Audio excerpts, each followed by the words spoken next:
인생 오래 사신 분들이라면 세상 참 무섭다. 귀신보다 무서운 게 사람이다. 이런 말에 공감하실 거예요.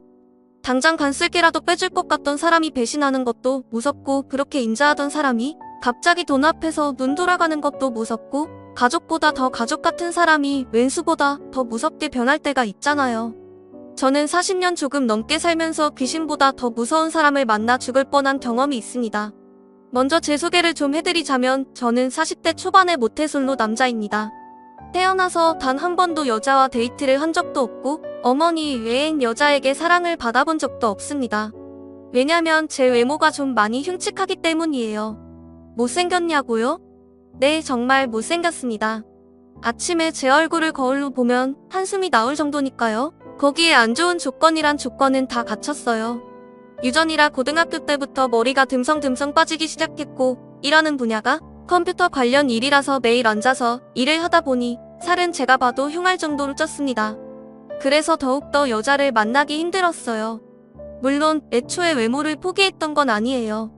사춘기 때 이성에 호기심이 많았을 땐 저도 머리를 모자로 좀 가려도, 보고 없는 머리카락 붓으로 어떻게 좀 덮어도 좀 보고 최신 유행하는 옷도 입어봤죠. 정말 바라게 가깝게 외모를 꾸며봤어요. 하지만 주변에 여자라고는 단 한 명도 없었죠. 그나마 동네에서 친절하게 대해주던 누나가 있었는데, 나중에 그 누나가 제 험담을 하더군요. 제가 오면 그냥 좀 냄새 나는 것 같아. 그래도 어쩌겠어, 불쌍하니까 잘해줘야지. 그 말을 우연히 듣고 그때부터 여자에게 마음을 완전히 닫아버렸죠.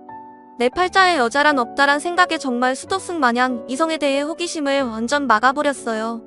사춘기 때 호기심으로 본다는 성인 영화도 본 적이 없을 정도니까요. 그래서인지 또래 친구들 사이에서도 왕따를 당했습니다. 외모부터 놀리기 쉬운데다가 제가 대화 주제를 따라가지 못하니까 아무래도 친구들도 저를 껴주질 않더군요. 그래서 제게 사춘기와 고등학교는 지옥의 시간들이었습니다. 대신 공부를 정말 열심히 했어요. 그래서 나름 명문대에 들어갔고, 대학에서 저는 경험해보지 못한 사랑을 만나보고 싶었지만 그것도 쉽진 않더군요. 미팅에서 저는 늘 따돌림을 당했고, 나중엔 그 흔한 미팅 제안도 들어오질 않았습니다. 하도 이런 일이 흔하다 보니까 덤덤해지더라고요. 그 사이에 머리는 더 빠지고 마음을 풀어버리니까 몸에 살은 더 붙었습니다. 그래도 전혀 걱정이 안 되더라고요. 어차피 포기하면 마음은 편해지니까요. 그렇게 대학 생활을 마치고 직장에 취직해서 지금까지 왔습니다. 사실 외국계 기업의 연봉도 빵빵했습니다.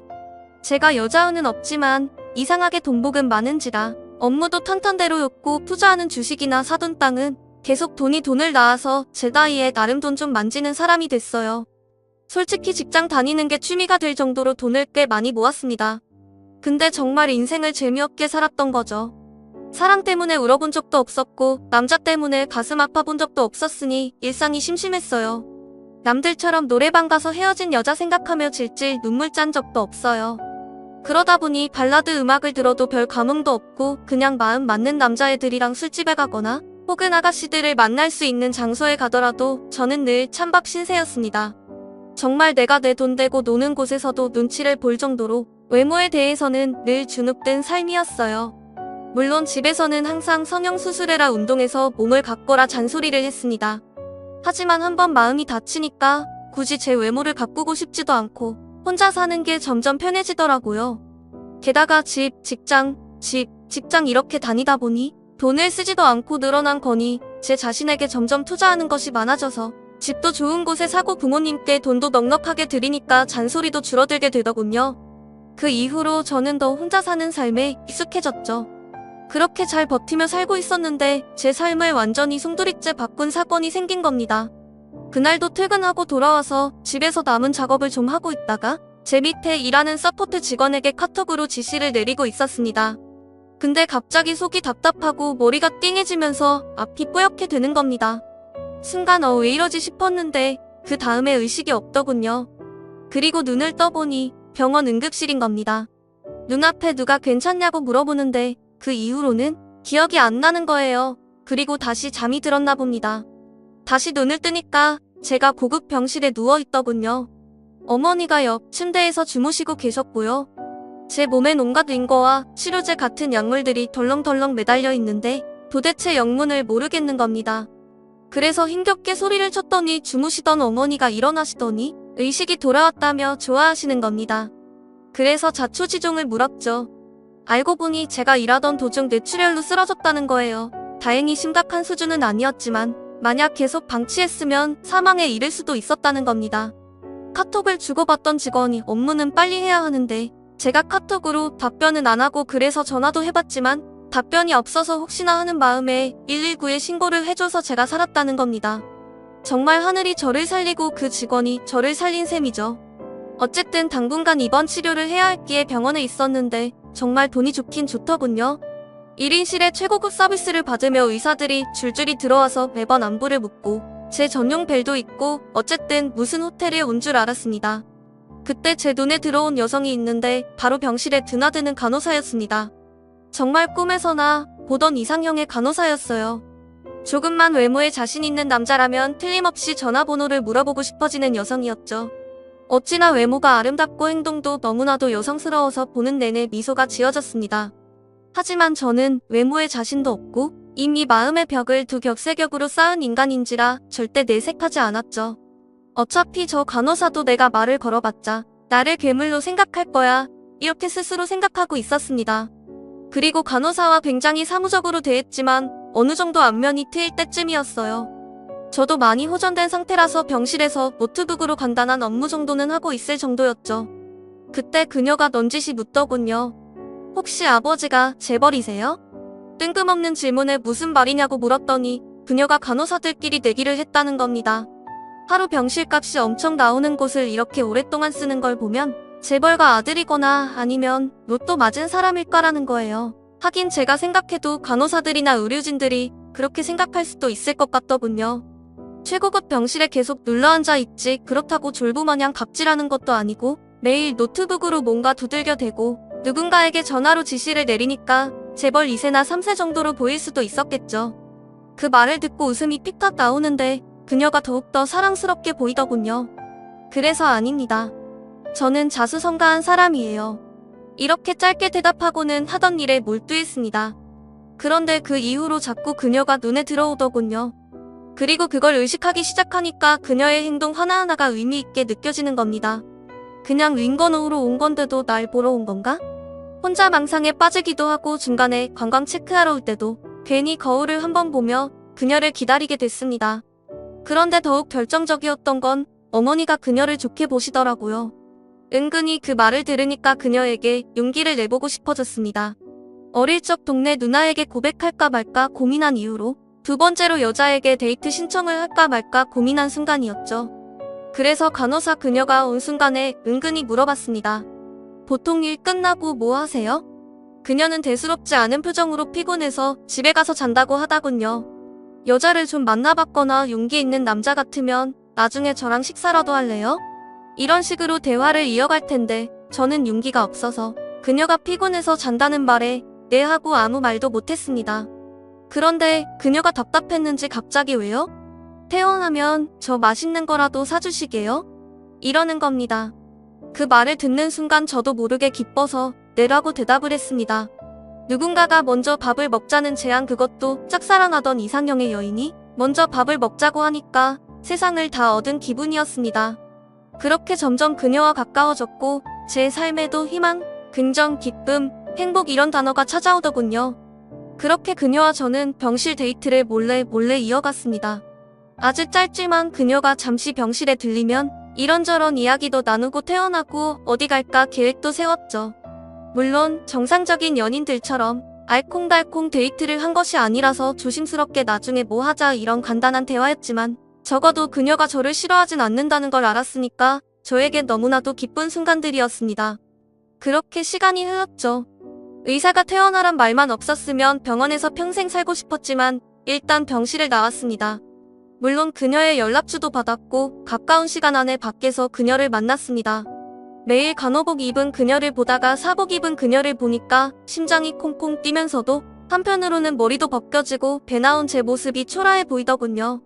저랑 그녀가 둘이 걸어가는데 사람들의 수근거림이 들리는 것 같았습니다. 그녀도 그런 수근거림을 들었는지 저에게 어디 조용한 데 가서 이야기를 나누자고 하더군요. 그렇게 조용한 카페에 들어갔고 처음으로 정말 진지하게 이야기를 나눌 수 있었습니다.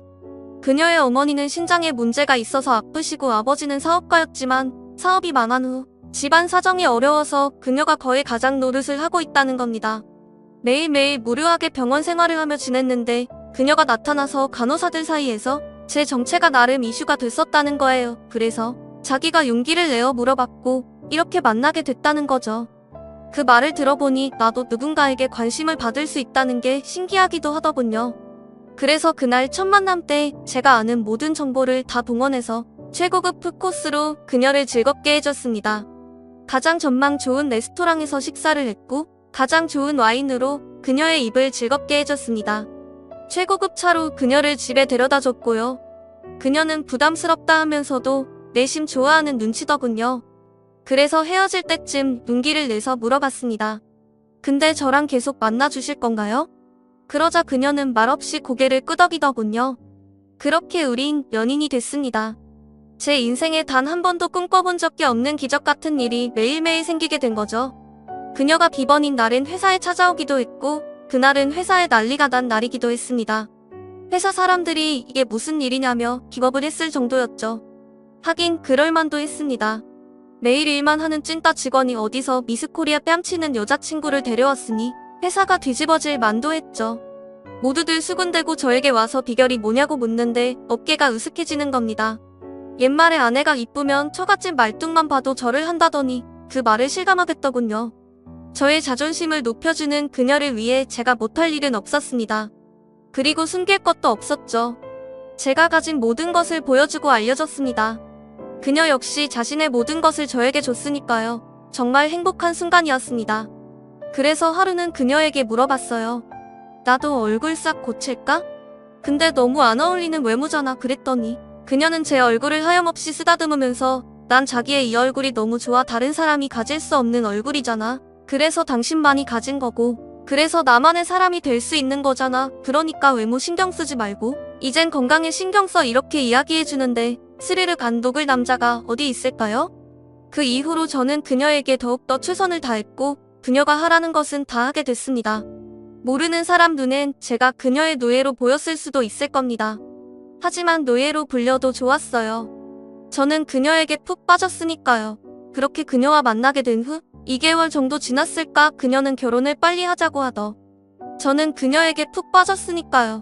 그렇게 그녀와 만나게 된 후 2개월 정도 지났을까 그녀는 결혼을 빨리 하자고 하더군요. 좀 급한 감이 없지 않나 저는 좀 망설였습니다. 그랬더니 그녀는 자기가 왠지 마음이 변할 것 같아 이러면서 강하게 결혼을 밀어붙이는 겁니다. 저야 좋았죠. 이런 미인이 결혼을 밀어붙이니까요. 그래도 절차라는 게 필요하니까 양가 부모님을 만나야 한다고 했더니 그녀가 좀 많이 불편한 표정으로 말하더군요. 이야기했잖아. 엄마가 좀 몸이 좀 불편하셔서 아빠만 만나면 안 될까? 하긴 생각해보니 괜히 불편하신 예비 장모님까지 나오실 필요는 없겠더라고요. 그래서 상견례는 예비 장인과 여자친구 그리고 저희는 부모님과 저 그리고 고모 이렇게 넷이 나가게 됐습니다. 아주 평범한 상견례였습니다. 그냥 서로 인사 주고받고 각자 가문이 어땠네 약간의 기싸움 좀 하고 그게 다였습니다. 마지막엔 결혼식 날짜까지 잡고 상견례는 마무리가 됐죠. 근데 헤어질 때쯤 예비 장인이 이상한 말을 남기더라고요. 근데 자네 재산은 더 모을 생각인가? 지금 생각해보면 정말 어이없는 질문이죠. 돈 싫어하는 사람 어디 있습니까? 그렇다고 제가 내일 당장 죽을 사람도 아닌데 40대 팔팔할 때 당연히 돈을 모아야 하잖아요. 근데 너무나도 이상한 질문을 너무나도 당연한 듯 물어보시길래 저도 얼결에 그럼요. 열심히 모아야죠. 이렇게만 대답을 했어요. 그랬더니 예비 장인이 굉장히 시답지 않은 표정으로 그런 건강관리에 힘쓰게 얘기 듣자니 혈압이 높다며? 아직 젊으니까 괜히 혈압약 함부로 먹지 말고 얼른 살 빼고 목 만들게 그땐 알겠습니다. 하고 얼른 대답을 했습니다. 살 빼라는 것도 사위니까 걱정해주는 거라고 믿었죠. 하지만 나중에 그 집안의 정체를 알고 저는 경악을 할 수밖에 없었습니다. 결혼식 날짜도 확정되자 어느 날 그녀가 제게 이야기를 하더군요. 엄마 신장이 안 좋아서 빈혈 증세가 있으면 혈액이 필요한데 헌혈을 좀 해달라는 겁니다. 그 말에 처음엔 흔쾌히 응했습니다. 사위인데 그런 거 못 해드릴 이유는 없잖아요. 근데 제가 RH형이라서 보기 드문 혈액형인데 알고 보니 예비 장모님도 같은 희귀 혈액형이더군요. 어쨌든 장모님을 위해 수혈을 해드렸죠. 그리고 결혼 준비를 했고 미리 혼인신고까지 마쳤습니다. 그런데 점점 뭔가 속는 기분이었습니다. 점점 아내가 결혼을 미루기 시작하는 거예요. 저는 무슨 소리냐며 발끈했고 저희 가족까지 나서서 그녀를 설득한 끝에 정해진 날에 결혼을 했습니다. 게다가 그녀는 결혼 전에 순결을 지키고 싶다고 해서 저는 끝까지 그녀를 지켜줬거든요. 그리고 신혼여행 가서는 피곤하다는 이유로 몸이 안 좋다는 이유로 자꾸 거부를 하는 겁니다. 솔직히 짜증이 좀 났지만 어차피 하루 이틀 볼 사이가 아니니까 느긋하게 기다리려고 했습니다. 그렇게 신혼여행 후 처가집에 들렀죠. 장모님이 좀 편찮으셔서 경기도 외곽의 작은 주택에서 장인 장모님은 거주하고 계셨습니다. 찾아가는데도 시간이 좀 걸렸지만 건강 때문에 몇 번 뵙지 못했던 장모님을 결혼식당 이후로 뵈니까 너무 반갑더라고요. 점수도 더 딸 겸 온갖 애교까지 부렸습니다. 장모님은 아이처럼 웃으시면서 앞으로 딸에게 잘해달라고 하시더군요. 그래서 제가 어떻게 하면 잘하는 건가요? 라고 우스갯소리로 질문을 했더니 장모님도 우스갯소리로 경기도에 있는 건물 명의를 넘기면 되지 이러시는 거예요. 가족끼리 깔깔거리며 웃어 넘겼죠. 게다가 장모님이 어찌나 잘 챙겨주시던지 제가 다 몸둘바를 모르겠더라고요. 근데 피곤해서 그런지 그날 장모님이 차려주신 밥을 먹으니 졸음이 살살 오는데 도저히 잠을 못 참겠더라고요. 그래서 잠깐만 눈을 감아야지 했는데 눈을 떠보니 한낮이었습니다. 이미 장인어른은 동네 마실 다니러 나가셨고 장모님은 병원에 가셨고 아내만이 부엌에 있더군요. 근데 오른쪽 팔이 조금 시큰거려서 슬쩍 보니 주사 자국이 나 있는 겁니다. 이게 뭐지? 조금 궁금해서 아내에게 물었더니 일하는 병원에서 연락 왔는데 자기한테 전염성 질환이 있다고 해서 혈액 샘플 보낸 거야 이러는 겁니다. 아니 일어나면 피 뽑으면 되지 뭐하러 그렇게 했냐고 물으니까 너무 곤히 자고 있고 빨리 결과는 보고 싶어서 피를 뽑았다는 거예요. 그럴 수도 있겠다 싶어서 대수롭지 않게 넘어갔죠. 그렇게 처가에서 점심까지 먹고 신혼집으로 와서 본격적으로 신혼의 달콤함을 느끼려고 했는데 그녀는 계속 몸 핑계를 대며 당분간 처가 집에 있고 싶다는 거예요. 아픈 엄마와 직장 없이 계신 아버지 생각이 그런가 보다 생각하고 일단 이해한다며 신혼집에 저 홀로 있었죠. 하지만 도가 지나치다는 생각이 들었어요. 그래도 신혼부부인데 부부는 같이 있어야 하잖아요. 일주일이 지나도 집에 올 기미가 안 보여서 다시 처가 집으로 찾아갔죠. 그랬더니 아내는 갑자기 애교를 부리면서 오빠 오늘 여기서 자고 내일 신혼집 가면 내가 그동안 못했던 거 더 잘해줄게 그러니까 오빠 경기도에 있는 땅 그거 명의를 우리 아빠한테 줄 수 있어? 이게 무슨 귀신 시나리오 까먹는 소린가 싶었습니다. 한 번도 저랑 침대에 누워본 적도 없던 그녀가 갑자기 애교를 부리는 것도 이상했지만 또 갑자기 땅 명의를 옮겨달라는 것도 기분 나쁘더군요. 근데 장모님이 엄청 아픈 티를 팍팍 내며 이제 한 식구인데 어려운 처가 좀 살려주게나 그래야 우리 딸도 마음 편하게 같이 지낼 거 아닌가 이러는 겁니다. 아니 무슨 딸 가지고 장사하는 것도 아니고 평생 모은 돈으로 나의 투자 감각으로 사둔 땅을 누구 좋으라고 한 번에 땅 주인 명의를 넘기겠습니까? 조금 생각해 보겠다고 했죠. 장모와 장인 어른은 생각할 게 뭐 있냐며 다그치는데 엄청 불편하더군요. 그래도 끝까지 버티고 처갓집 방에서 잠을 청했습니다. 그리고 새벽쯤에 목이 말라 눈을 떴는데 살짝 열린 방문 틈으로 아내와 장모님의 대화 소리가 들리는 겁니다. 아내는 굉장히 짜증난 목소리로 아 진짜 이 짓도 못 해먹겠어. 저 인간 얼굴 보는 것도 이젠 역겨워서 못하겠다고 어떻게 해야 할지 모르겠다니까. RH 혈액형이라서 엄마한테 도움이 될까 했더니 수혈도 안 되는 피에다가 돈 많은 돼지 주제에 죽으면 돈 싸질머지고 갈 것도 아니면서 엄청 돈도 안 쓰고 아우 짜증나 그랬더니 장모님은 아내를 달래면서 나중에 살살 꼬셔봐. 내가 봐도 오늘은 좀 급한 것 같구나. 피는 어쩔 수 없고 그러면 돈이라도 뜯어내야지. 그냥 딱 한 번 눈 감고 참어. 저런 애들은 저같이 미인 보면 사족을 못 쓰니까 땅이나 건물 하나만 알차비기로 받아내. 그러자 아내는 주사기를 만지작거리더니 아 얼굴만 보면 그냥 확 어떻게 해버리고 싶어. 그 말이 너무 섬찟해서 다리가 부들부들 떨리더군요. 혹시나 해서 핸드폰으로 소리를 녹음했습니다. 기분 같아선 방문을 열고 나가서 모녀 싸다구를 날려버리고 싶었지만 이렇게까지 치밀한 여자들이라면 무슨 짓을 할지 몰라서 안 되겠더군요. 몰래 창문을 열고 베란다 쪽으로 도망치려고 하는데 베란다 쪽 창문은 열었는데 방충망이 열리지 않는 겁니다. 억지로 뜯어내서 부드득 소리가 나더군요. 그때 아내와 장모님이 소리를 듣고 방으로 들어오는데 저는 방충망을 뚫고 신발도 제대로 신지 않은 채 차를 타고 불이 나게 도망쳤죠. 멀리서 아내가 저를 부르는 소리가 들렸지만 저는 무조건 차를 타고 도망쳤습니다. 그리고 차 안에서 녹음한 걸 대충 들어보니 자세하게 들리진 않지만 적어도 모녀가 저에게 짜증을 내는 뒷담화 내용과 명의를 돌리고 이혼하자는 내용은 어느 정도 들리더군요. 계속해서 아내에게 전화는 왔지만 받질 않았고 아는 변호사 친구를 새벽에 찾아가서 물어봤죠. 이혼 사유가 될 수 있다는 겁니다. 사기 결론이 명백했으니까요. 그래서 다음날 바로 이혼 소송을 걸었죠. 아내는 무슨 소리냐 농담이었다. 너무 집안이 어려워서 하소연을 한 것뿐이라고 변명을 했지만 저는 그날 두 모녀가 나눈 무서운 대화가 귀가에 맴돌아서 무조건 이혼을 해야겠다고 설명했습니다. 그러자 아내는 신혼집의 반을 자기에게 넘겨달라고 합의 요청을 하더군요. 저는 헛소리 하지 말라고 무조건 거부했습니다. 사실 그녀는 정말 옷만 들고 왔거든요. 은밀히 말하면 세탁기 한 대와 자기 옷만 들고 왔습니다. 저는 제 돈을 1원도 줄 수 없다고 이야기한 상황이고요. 정말 피까지 뽑아주고 돈도 다 주려고 했는데 이렇게 남자의 순정을 울린 그 집안 사람들을 도저히 용서할 수가 없습니다. 처음에 말씀드린 대로 정말로 세상에 가장 무서운 게 사람인 것 같습니다. 저의 긴 글을 읽어주셔서 감사합니다.